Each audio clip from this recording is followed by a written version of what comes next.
तो बदला लेने की जंग थम नहीं रही है। एक के बाद एक देश इस लड़ाई में कूद रहे हैं। यमन, सीरिया से लेकर फिलिस्तीन तक में खुशियां मनाई जा रही हैं। इंतकाम की ये लड़ाई और भड़केगी, ये तय है।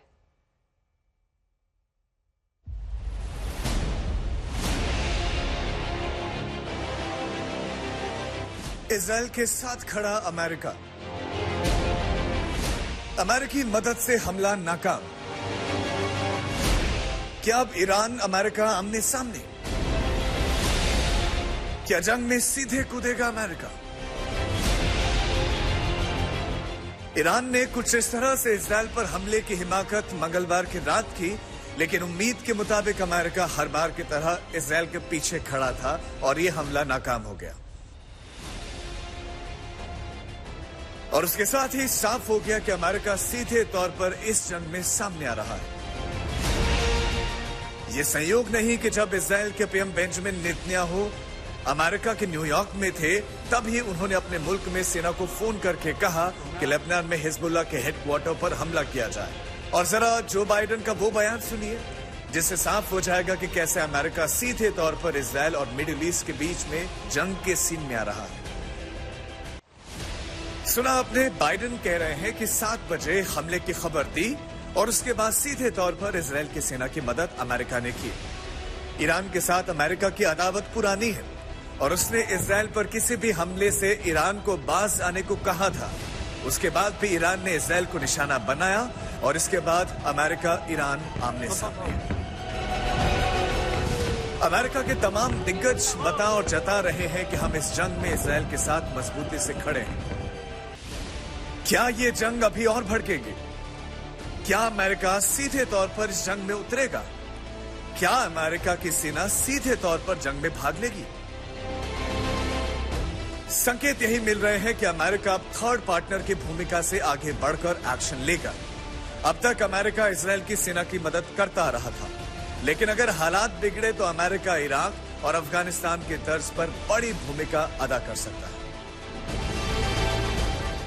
ब्यूरो रिपोर्ट, आज तक। इजराइल ने हफ्ते भर पहले यह धमकी दी थी कि वो ईरान के किसी भी इलाके में हमला करने की ताकत रखता है और इसके बाद भी ईरान ने इजराइल पर मिसाइलों की बौछार कर दी। अब बारी इजराइल की है। फिलहाल इजराइल मिसाइली हमलों के नुकसान को देख और समझ रहा है, साफ है कि इजराइल पलटवार जरूर करेगा।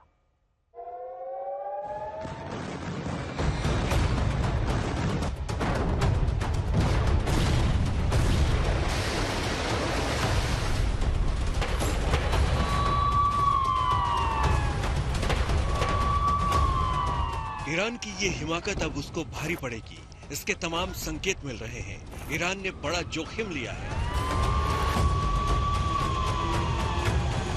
अब तक ईरान लेबनान और हिजबुल्लाह के पीछे साइलेंट मददगार की भूमिका में था, लेकिन नसरल्लाह के खात्मे के बाद जब मंगलवार की रात ईरान ने ये बड़ा हमला किया तो साफ है कि वो अब आर पार की जंग लड़ने की तैयारी कर रहा है। लेकिन सवाल है कि क्या उसकी ये हिमाकत एक बड़ी जंग को भड़काएगी? ईरान की हिमाकत और हमले के मायने बताने से पहले आपको नेतन्याहू की वो धमकी सुनवाते हैं जो उन्होंने ईरान को दी थी, ये कहते हुए कि हमारे अंदर ईरान के हर कोने में हमला करने की ताकत है। असल में ईरान ने इजराइल को कई तरह से परेशान किया है। हूती, हिजबुल्लाह हो या फिर हमास, इन प्रॉक्सी संगठनों के लिए ईरान मददगार रहा है और इन तीनों संगठनों ने इजराइल को कई मोर्चों पर चुनौतियां दी हैं।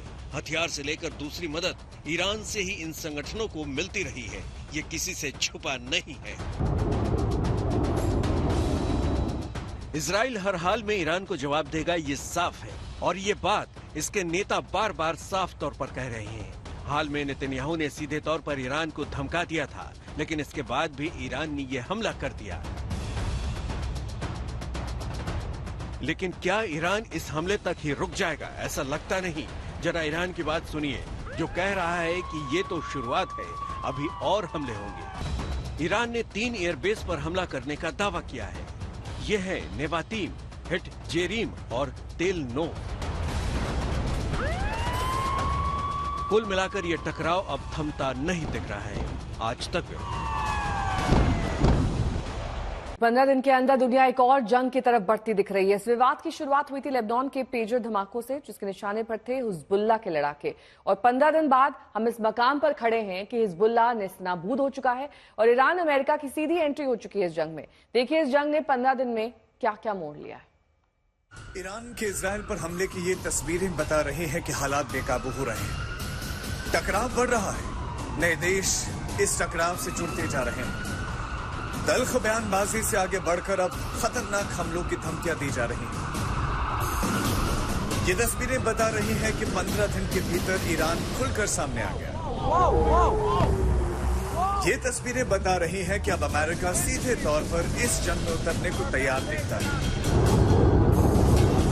सिर्फ एक पखवाड़ा और हालात दिन ब दिन ऐसे बिगड़ते चले गए कि मिडिल ईस्ट से लेकर पूरी दुनिया में एक महायुद्ध की आहट सुनाई देने लगी। दुनिया के नए देश इस टकराव से जुड़ते चले गए।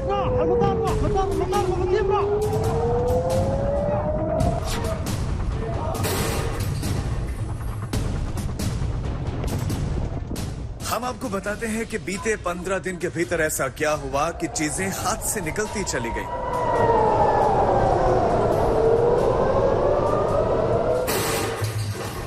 तारीख थी 17 सितंबर 2024।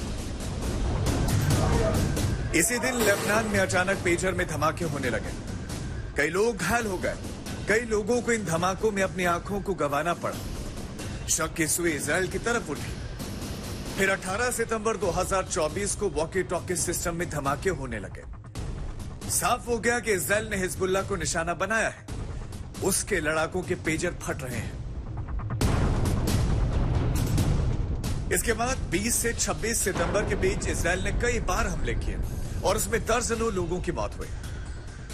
20 सितंबर को 70 मिसाइल हमलों में 45 लोगों की मौत हुई। 21 सितंबर को 400 मिसाइल हमले में 14 की मौत हुई। 22 सितंबर को भी 150 मिसाइल हमले हुए। 23 सितंबर को 1600 अटैक में 558 की मौत हुई। 24 सितंबर को पहली बार बेरूत पर अटैक हुआ। 25 सितंबर को बाल्बेक और बेल में हुआ। इसके बाद आखिर आई तारीख 27 सितंबर 2024, जब इजराइल ने बोला सबसे बड़ा हमला। बेरूत के पास दहियात शहर निशाने पर आया। सीधे तौर पर इजराइल ने दहियात में 6 इमारतों को उड़ा दिया। एक टन के कुल 80 बम इजराइल ने हिजबुल्लाह के ठिकाने पर दागे। नतीजा ये कि हिजबुल्लाह का चीफ नसरुल्लाह ढेर हो गया।